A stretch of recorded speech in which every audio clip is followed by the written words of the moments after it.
BJP. നേതാവും നിയുക്ത എം.പിയുമായ സുരേഷ് ഗോപി കേന്ദ്രമന്ത്രിസഭയിലേക്ക്.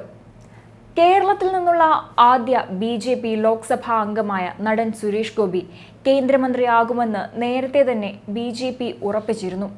സുരേഷ് ഗോപി മന്ത്രിയാകാൻ താൽപ്പര്യം പ്രകടിപ്പിച്ചില്ലെന്ന് നേരത്തെ റിപ്പോർട്ടുകൾ വന്നിരുന്നു. എന്നാൽ പാർട്ടി നേതൃത്വം നിർദ്ദേശിച്ചതോടെ സുരേഷ് ഗോപി എതിർപ്പില്ലാതെ അംഗീകരിക്കുകയായിരുന്നു. ഇപ്പോഴിതാ നരേന്ദ്രമോദിക്കൊപ്പം സുരേഷ് ഗോപിയും ഞായറാഴ്ച സത്യപ്രതിജ്ഞ ചെയ്യുമെന്നാണ് റിപ്പോർട്ടുകൾ. ഇത് സംബന്ധിച്ച് കേന്ദ്ര നേതൃത്വത്തിൽ നിന്നും നിർദ്ദേശം ലഭിച്ചതായാണ് വിവരം. ഡൽഹിയിൽ ചേർന്ന NDA യോഗമാണ് സുരേഷ് ഗോപിയെ കേന്ദ്രമന്ത്രിയാക്കാൻ തീരുമാനമെടുത്തത്. നേരത്തെ കേന്ദ്രമന്ത്രിയാകുമോ എന്ന ചോദ്യത്തിന് ഇനിയും മറുപടി പറയുന്നത് നെഗറ്റീവ് ആകുമെന്നായിരുന്നു ഡൽഹിയിലെത്തിയ സുരേഷ് ഗോപി പ്രതികരിച്ചത്. ഒരുപാട് പേര് വിളിച്ചു ഉപദേശിച്ചുവെന്നും എല്ലാം ദൈവനിശ്ചയം പോലെ നടക്കുമെന്നുമാണ് സുരേഷ് ഗോപി പറഞ്ഞത്. കേരളത്തിൽ നിന്നുള്ള ആദ്യ ബി.ജെ.പി. എം.പിയായ സുരേഷ് ഗോപിക്ക് അർഹമായ പ്രാധാന്യം നൽകുമെന്ന് നേരത്തെ തന്നെ ബി.ജെ.പി. വ്യക്തമാക്കിയിരുന്നു.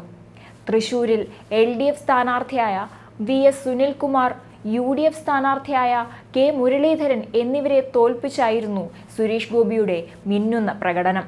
75,079 വോട്ടിനാണ് സുരേഷ് ഗോപി വിജയിച്ചത്. അതേസമയം ഞായറാഴ്ച നടക്കുന്ന സത്യപ്രതിജ്ഞാ ചടങ്ങിൽ വിശിഷ്ടാതിഥികളിൽ സാധാരണക്കാരും ഉണ്ടായിരിക്കുമെന്ന് റിപ്പോർട്ടുണ്ട്.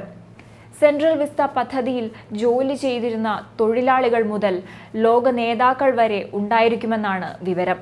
വന്ദേ ഭാരത് മെട്രോ ട്രെയിനുകളിൽ ജോലി ചെയ്യുന്ന റെയിൽവേ ജീവനക്കാരും കേന്ദ്ര സർക്കാർ പദ്ധതികളുടെ ഗുണഭോക്താക്കളും വികസിത് ഭാരത് അംബാസിഡർമാരിൽ ഉൾപ്പെടുന്നു.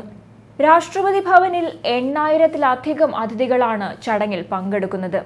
ചടങ്ങിലേക്ക് ദക്ഷിണേന്ത്യൻ നേതാക്കളെ ക്ഷണിച്ചിട്ടുമുണ്ട്. ബംഗ്ലാദേശ് പ്രധാനമന്ത്രിയായ ഷെയ്ഖ് ഹസീനയും ശ്രീലങ്കൻ പ്രസിഡന്റായ റിനിൽ വിക്രമസിംഗെയും ക്ഷണം സ്ഥിരീകരിച്ചിട്ടുണ്ട്. നേപ്പാൾ പ്രധാനമന്ത്രിയായ പുഷ്പ കമാൽ ദഹൽ പ്രചണ്ഡ്, ഭൂട്ടാൻ പ്രധാനമന്ത്രിയായ ഷെറിൻ ടോബ്ഗെ, മൗറീഷ്യസ് പ്രധാനമന്ത്രിയായ പ്രവിന്ദ് ജുഗ്നാഥ് എന്നിവർക്കും ചടങ്ങിൽ ക്ഷണമുണ്ട്.